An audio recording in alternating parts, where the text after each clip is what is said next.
Welcome to Speed Talk Live, which isn't really live, but is a poorly produced podcast featuring me and my big mouth rattling off, sometimes incoherently, about racing and sometimes featuring what we hope are interesting guests. I'm Greg Engel. Let's get this party started. Well, welcome to 2024, everybody.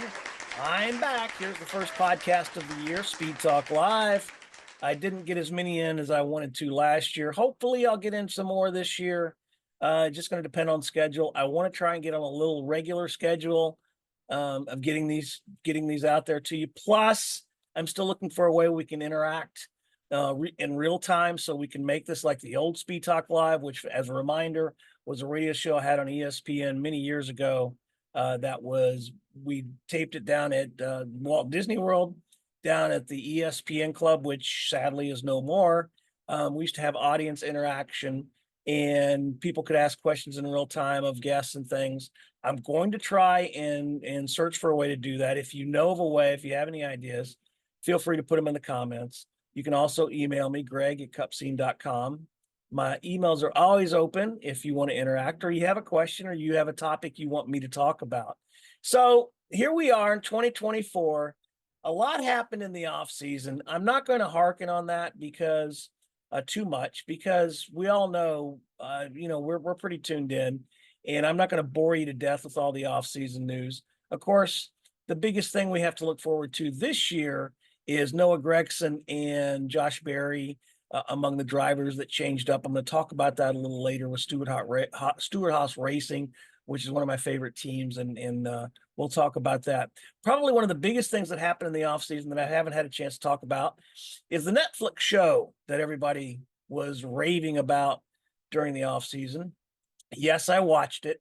I was flying to LA to get ready to go to the Clash, and I downloaded all the episodes and watched it. So I'm not a movie reviewer. I'm not a TV show reviewer. So let me just say this. NASCAR was kind of hoping that it would be their version of Drive to Survive, which, as we know, drove F1 fans and brought in new F1 fans and was a big deal. And they say it led to the popularity increase here in the states of F1. And it was good. I watched some of it. But to compare it to the latest NASCAR Netflix show, I think is unfair for a couple reasons. I don't think this is going to be as wildly successful as the Drive to Survive series. It was good, but did it keep me compelling and interest and riveted to the end? It didn't.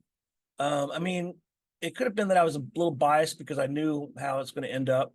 I knew that Blaney was going to be the champion, that he would win the title because I was there, obviously. But I didn't think that it focused on enough of the drivers. We had a couple of the drivers, and it was good. And of course, a lot of it focused on Bubba, which is fine. He is a big attraction to the sport, and he's a great driver, and he's done a lot for this sport in terms of getting it the attention it deserves. But I just think the Netflix series fell a little short. I would have liked to have seen it maybe focus on the top 16 drivers and maybe pare it down in the last 10 races. Could you have done that? I don't know. I'm obviously not a producer. If you've seen anything of this podcast, I can't produce my way out of a paper bag, but I think they could have done that and maybe gotten down on the 16 and showed a little more inside. It wasn't compelling to me. It was good. I watched it, and obviously, if it comes back on, they redo a second season or do a second season, then I'll go ahead and I'll watch it and I'll support it in any way possible. But it didn't blow my socks off. And I don't think, and although I hope not, I don't think it's going to bring the new audience in as NASCAR hoped. But we'll see. The drivers liked it. The few drivers that were involved, again, I think they should have had more drivers involved, and we'll see what they learn and see where it goes from there. Speaking of that, like I said, I flew out to LA to attend the third running of the Clash in the LA Coliseum, something I have been on board with for a long, long time. Didn't stay out as long this time. I took my family, my kids. My daughter's 31, my son's 27. So we went out there, and we went out there a couple days before. Went to um, the La Brea Tar Pits, which was kind of cool, and we also went to what has become one of my favorite places in the world now, the Peterson Automotive Museum, including a visit to something they call the Vault, which is sponsored by Haggerty. Hundreds of vehicles in an underground parking garage. You pay a little extra to go see, and some of those were incredible. I really got a kick out of it. So did my son. My son's a car nut. He's also a Ferrari nut, and they have the first Ferrari production Ferrari there. So a lot of things. So we spent the day doing the Peterson Automotive Museum. The next day, the Friday before, we were supposed to go out and go whale watching off the coast, and was something called Newport Coastal Adventure. Now, let me explain something. Newport Coastal Adventure is a little different. They have the traditional kind of big boats that you see, where you have the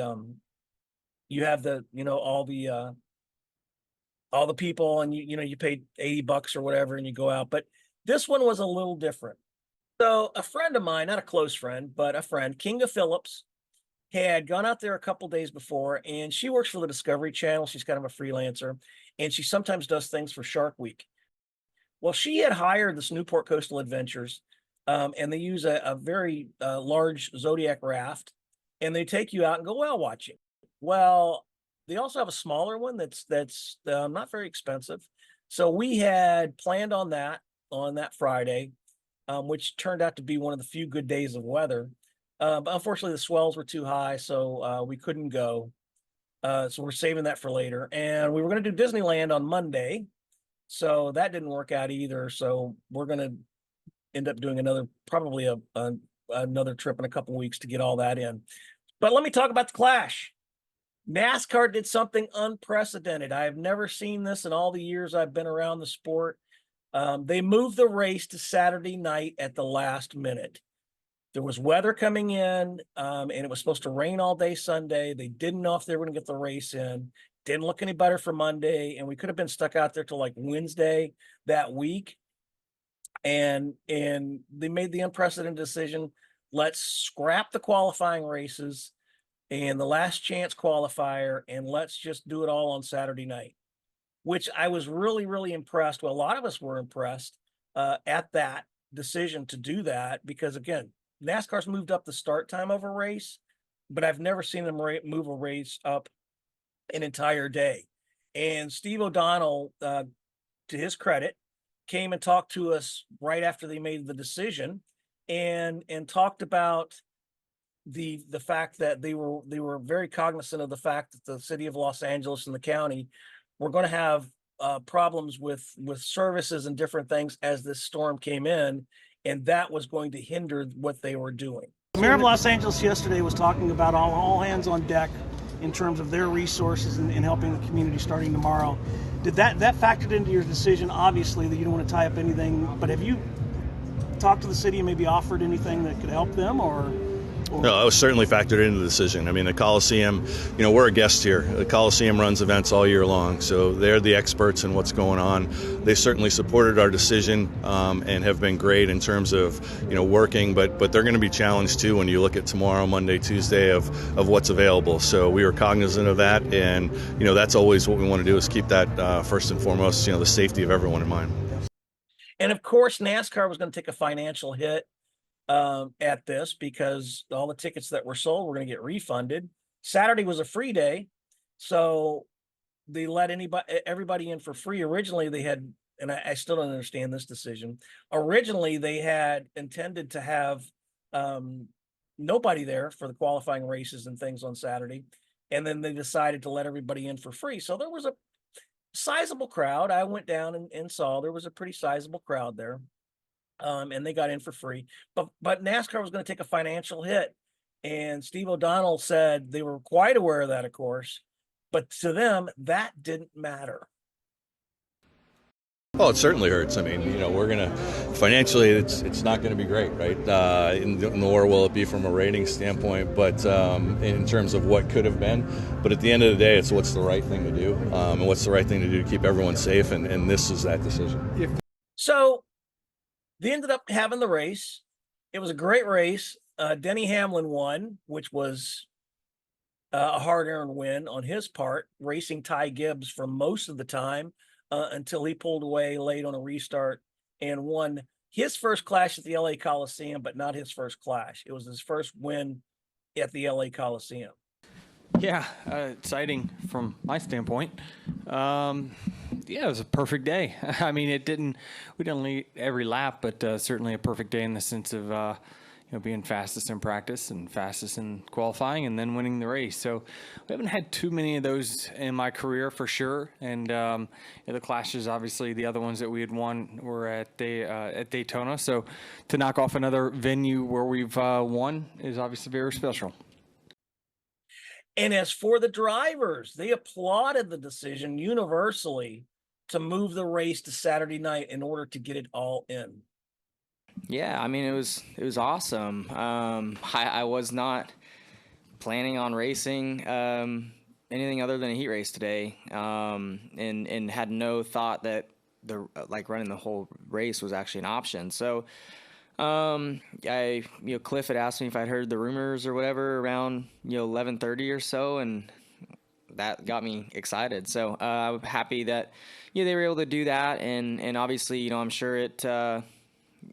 They take a huge financial hit, NASCAR does, but I think at the same point the crowd is awesome. Out there for a spur of the moment race and your free admission and all that. So hopefully a lot of these fans who've maybe never been to a race before, will now fall in love with the sport and venture out and kind of grow from there. So maybe this could accidentally work out really well for NASCAR. But of course, the contract ended. It was a 3-year contract. This was the last year. And now the talk turns to, where is NASCAR going to take this next? We're going to come back to LA, or are we going to go somewhere else? Well, the drivers talked about the experience that was the experiment of the LA Clash. I mean, I think it's interesting. It certainly lends ourselves to a different demographic, as well as a different venue as well, and being in a stadium like this. So it kind of opens up the box a little bit on where else we can do events like this. So I think that's been a real test of whether or not we're capable at these types of tracks. So it always kind of turns into a little bit of calamity there. Did a little bit there towards the end. You always kind of expect that, but fortunately for us, we were on the okay end of it. Yeah, no, I agree with Kyle. Right, it's a different demographic, and the way they kind of pulled the trigger on today, trying to get it in, and I think that was really smart by NASCAR, and maybe it doesn't show in the stands, right, just because of what it was, but I think it gets a lot of support, and then also have the NASCAR Mexico Series here too, I think is good as well to kind of grow their side. So yeah, just a neat area to do it in. Yeah.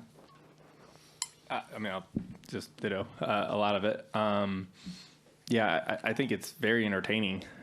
Sometimes it's real frustrating when you're out there because it's a tight bull ring, and you got big cars and they're sliding around, and especially on refires with old tires, you're sliding a lot. But I know from rewatching races and sitting in the grandstands for one of the LCQs last year, a couple years ago, it was like, this is really entertaining to watch. Becomes pretty crazy at the end, obviously, but you kind of see that. I think we were actually a little better than we were last year.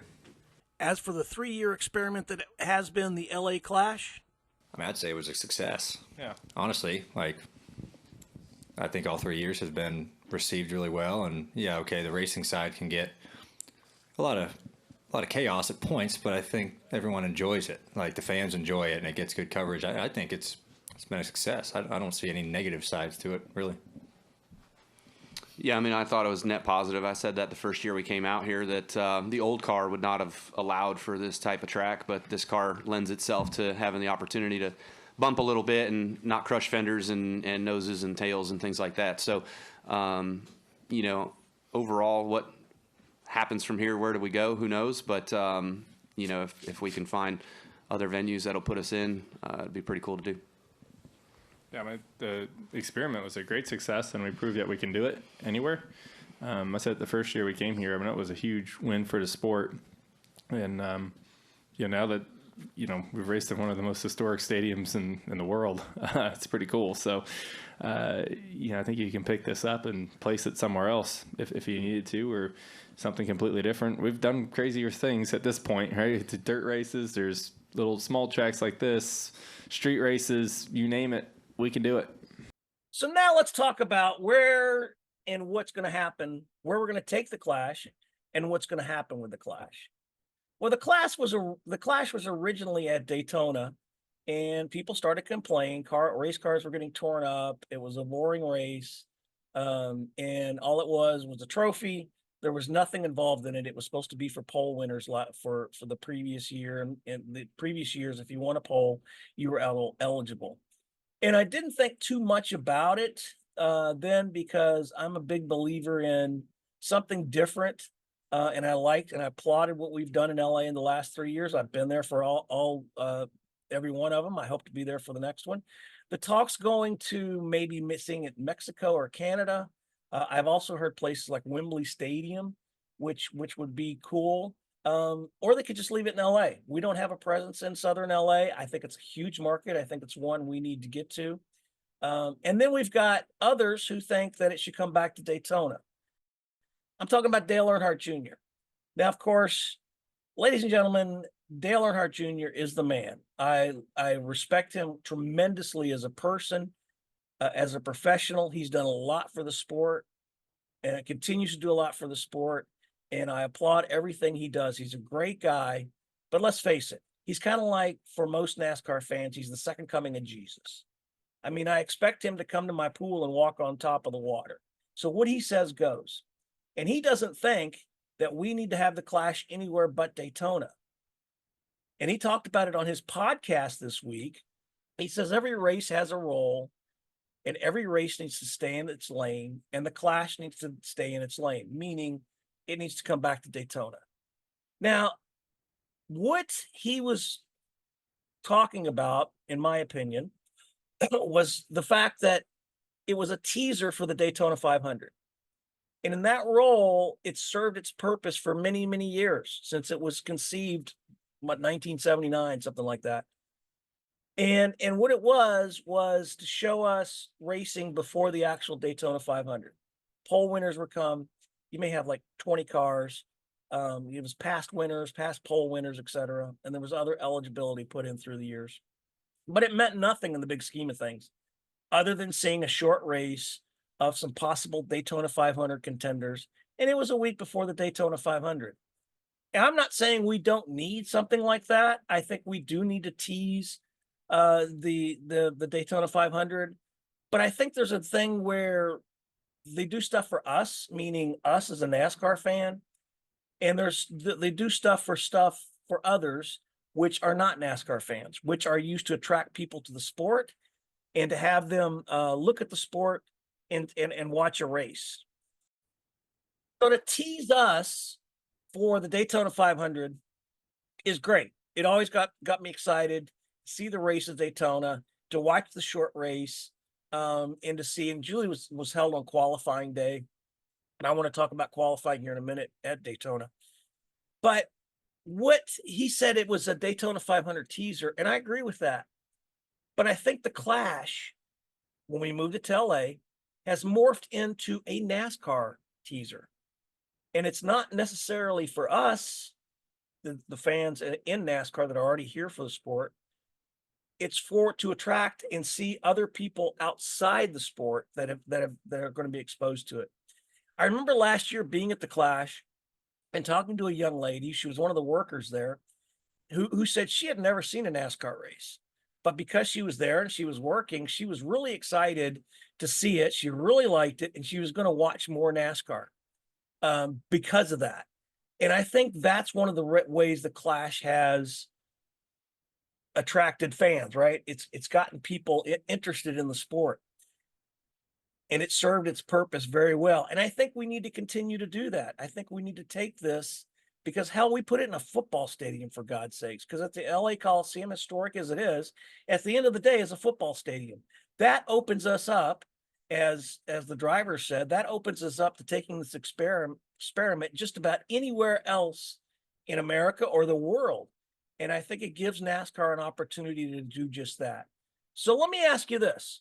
What if we still had a Clash that was somewhere other than Daytona? We call it something other than the Clash, but we still had a Clash at Daytona a week before the big race. I think you could do both. One for us, the Clash at Daytona before the 500 at Daytona, whatever eligibility rules you want to put in there, you could do it. And I think you could. And that could tease us for the Daytona 500. But what if we say in January had another type of Clash that was in a football stadium on a short track somewhere in America or the world? It could be. I mean, they've raced in Wembley Stadium. They had the world drivers. I remember Carl Edwards racing against some of the world's best drivers there at Wembley Stadium. We could do that. I mean, European NASCAR fans would go bananas to have Cup cars racing on the continent. So there's something like that. So I think it does open us up, like Joey Logano said, it does open us up to really take this experiment elsewhere in the world. No points. Yeah, there'd be a trophy.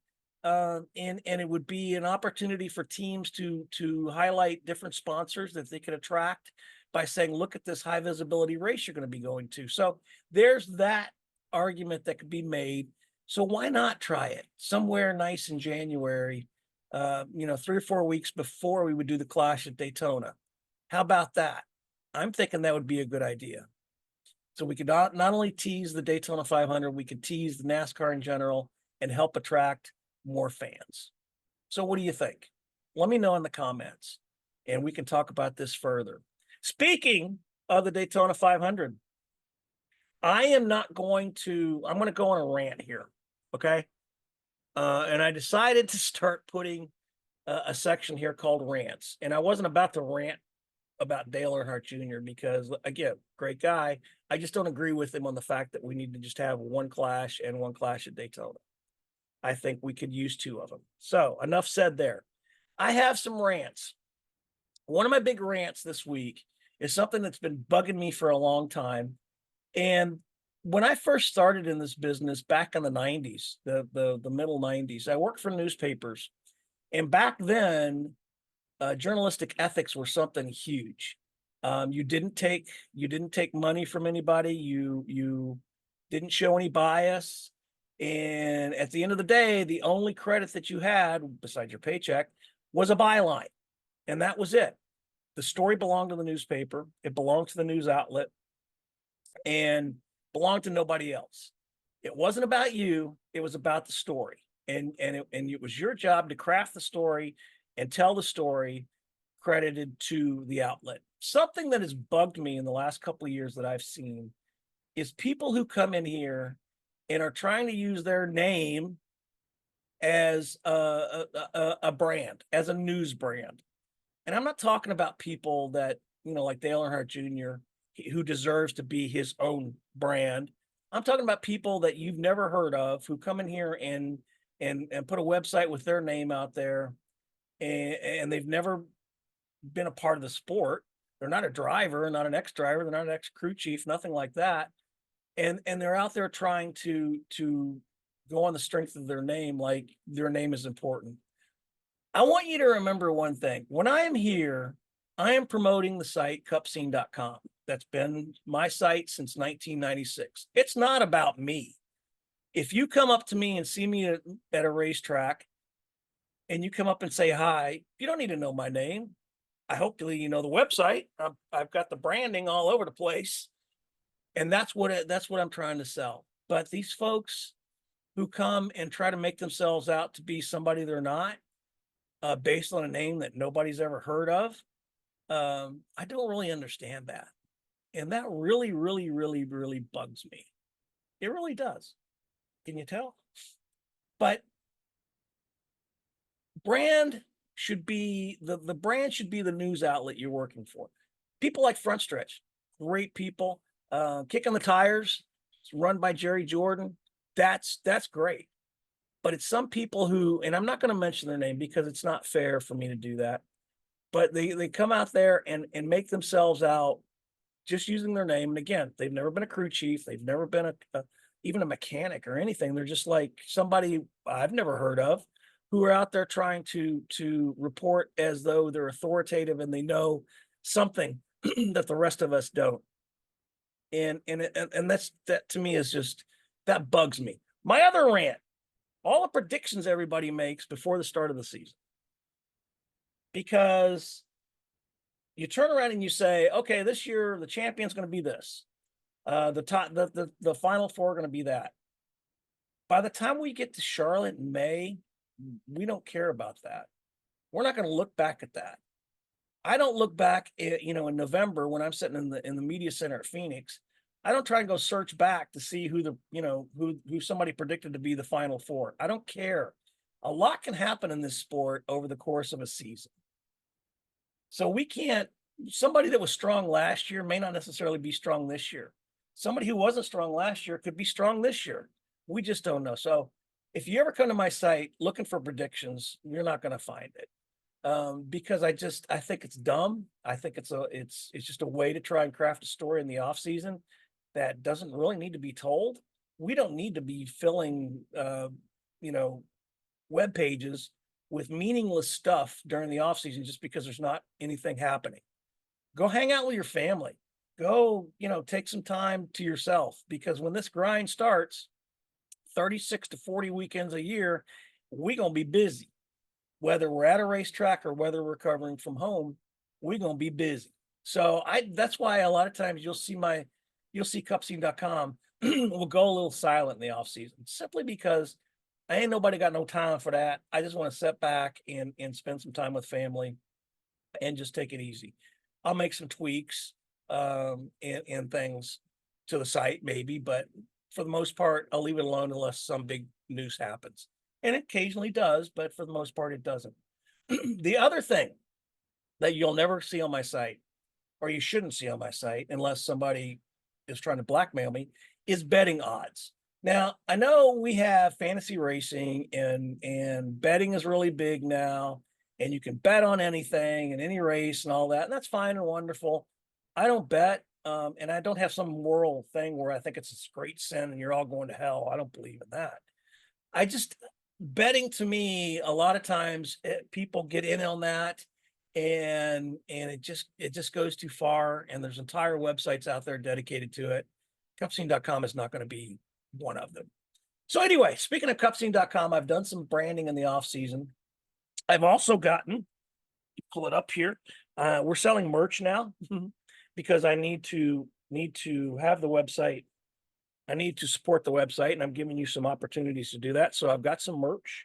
It's not showing up very well, but I've got some merch, t-shirts, something called Racing Life, and different things. I got something, Shut Up and Race, and it's branded merchandise. It's on the website. Go see it. There's a little tab up there. You can buy it. I'll bring some to the race track. I've also got some different things I'm going to start bringing to some of the tweet ups I'm at this year.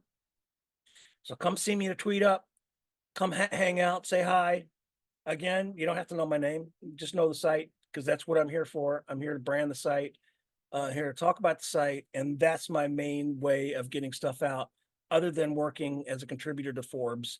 And you'll occasionally see my stuff on Auto Week, as I'm one of their weekend motorsports editors part-time over there.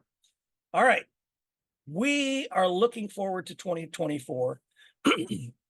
And again, I'm not going to make any predictions other than the fact that Ty Gibbs will win a Cup race this year. I think he's that good. I'm not a huge Ty Gibbs fan. That's fine. But I think he is going to win a Cup race this year. He looked strong at the Clash, but again, it's not indicative of the season. However, I think he has some things in place where you're going to see Ty Gibbs in a Cup victory lane this year. Where, I don't know. But I think so. The other thing I want to see this year is the improvement for Stewart-Haas Racing. I mentioned the fact that they added Noah Gragson and Josh Berry, two very capable drivers. Noah Gragson is a great guy, and I'm so glad he's got an opportunity to come back in high good equipment that SHR's can providing. I think they are disappointed with their lack of performance last year and the year before. And now I know they haven't been sitting on their hands going, gee, what do we do now? So I expect them to be a little stronger than they were last year. I'm hoping they've turned it around. I really do. But if not, then by all means, I hope to see some improvement from them this year. And it's really kind of weird to me to think that that Chase over there is now their like senior driver, Chase Briscoe, because I remember when he was still looking for a ride. Great guy, and I can't call him a kid anymore. He's got kids of his own. But to have him as like the senior quote unquote driver over there, kind of leadership among that. Not to take away from Ryan Preece or the fact that Josh Berry's a little older, but I think I think Chase is going to step up to the plate. And again, I think SHR is going to turn things around. At least I hope so. So let's talk about Daytona. This is the Sunday before Daytona. Normally, we would be at the track in years past on a Sunday doing qualifying, which really means nothing except setting the field for the dual qualifying races and the first two in the field, the pole setter and the second place starter. Qualifying at a super speedway to me is the most boring thing in the history of boring things. When I used to be there back in the 90s and the early 2000s, I used to find a place to sleep because I didn't care about qualifying until the last 3 or 4 cars, and you finally got it settled out. And then those two drivers would carry the banner for the entire week. Okay, I could see some validity in that. Well, guess what? Speed weeks went down to a speed week. And now it's not even a speed week. It's like a speed days. They're going to qualify on Wednesday. And then that's going to set the first two, the pole sitter and the second place starter. And then Thursday we'll have the dual qualifying races. And whoever survives out of that will set the field. So your pole winner and your second place starter will be carrying the banner from Wednesday to Sunday. Because once it gets to Sunday, once the race starts, nobody cares. Here's the thing. You can't take away from the fact that it's boring, that qualifying at the super speedways is boring. It's Wednesday night after media day. I don't even know if I'm going to go. I feel like I should, but I may not even go because I live near the track. And why should I be there if nothing's really going to happen? So here's my thought process. And I haven't missed a duels race in over 30 years, except when I was in the Army in Afghanistan. I missed it for 2 years. So let's talk about what I think we should do with the duels. First off, when we do qualifying, when we do the single car qualifying, we should not award the pole in second place. That's my first change. We should have, that should set the field, right? That should set the dual fields, and your first place, second place, et cetera, and first place is set on speed and second place is set on speed. That one will lead the first duel. The second one will lead the second duel. But the pole isn't awarded until after the second duel. And whoever among the two duel winners has the largest margin of victory is the pole winner. And the second place would go to whoever the second place was. Because think about this. How many years have we seen when the duel races go, those who are already locked in, even the top 5 that are locked in, basically set back and don't race. The only races we're watching are deeper in the field among those who have to make it in on speed. And sometimes that can be sort of exciting, but most of the time it's people not trying to tear up their cars. Well, what if we gave everybody an opportunity to race and say, you want the pole, you're going to have to race for it. You're going to have to win one of these dual races. If you win one of the dual races, then you're going to either start on the pole or you're going to start second place. Well, what if both of them have the same margin of victory? That could happen. So we could go down to how many laps they led. We could, there's all sorts of tiebreakers we could do to figure that out. But I think it would give them motivation to race. something I don't think you've seen in the duels in a long time. It's people trying to keep their cars in one piece. But you want the pole, you're going to have to win it in the duels. You're going to have to race hard for it. So that's my idea. Again, you're only adding a day because now qualifying is on Wednesday. There's no more speed weeks. So that's my idea to jazz that up a little bit. The other thing I'm excited about this weekend is to see Frankie Munez, the Malcolm in the Middle guy, going to try to make his Xfinity debut. Now he has enough. The team has enough owner points, so they're going to make it in. So it'll be interesting to see. He was really surprising last year in his ARCA start. He had a good finish at ARCA in Daytona. He finished 4th in the points in the ARCA series last year. Had some good runs, didn't win, but had some good runs. So I'm really excited to see him because I think he's one of the few people I've seen over the years who can not only walk the walk, but or talk the talk. They can walk the walk. And so I think Frankie's going to do well this year. He's got some other Xfinity starts lined up, but it'll be exciting to see him at Daytona. Yeah, they're calling for rain. No, I don't expect NASCAR to move the race up to Saturday. Sorry, kids. I think we're going to be there. If it rains and rains out, I think we'll be there Monday. I've lived here long enough to see how these weather patterns go. And I really think like a couple of years ago when our great setting president came and the race rained out and we came back on Monday, I think we're going to see a similar situation like that. But I could be wrong.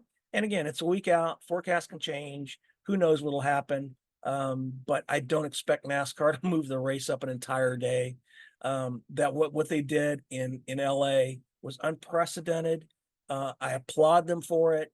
I think it was wonderful, but I don't think you're going to see it at another race this year. But NASCAR did it. They got away with it. The NASCAR Mexico race was fantastic. I stayed for that Saturday night. Seeing Daniel Suarez win among that crowd. If you've never seen a NASCAR Mexico Series race, it is fantastic. There were fans there, and it's like soccer.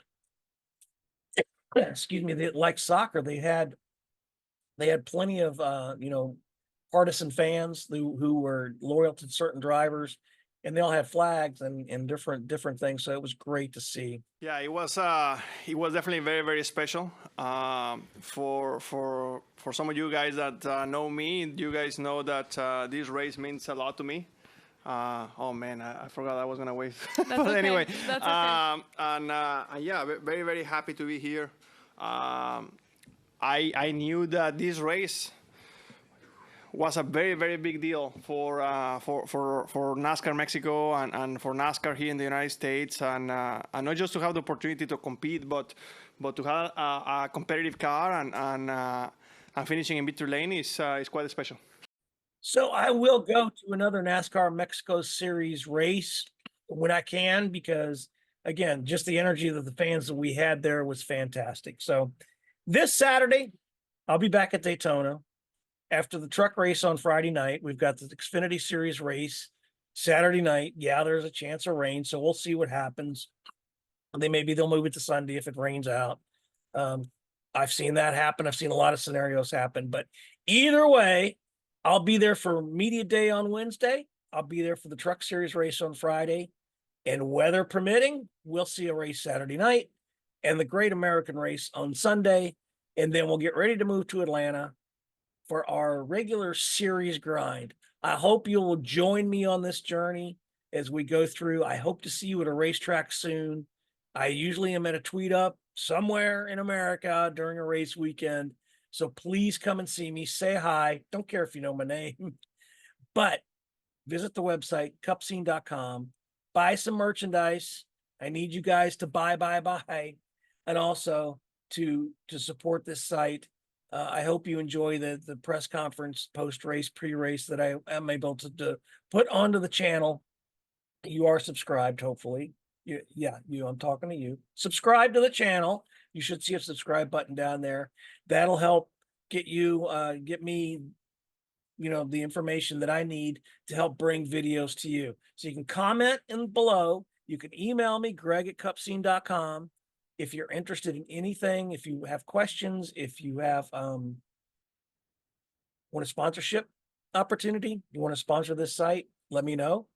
Or if you have any show ideas or you want to see different interviews, if I know I have an interview coming up and I can let you guys know on the social channels, give you a chance to ask a question.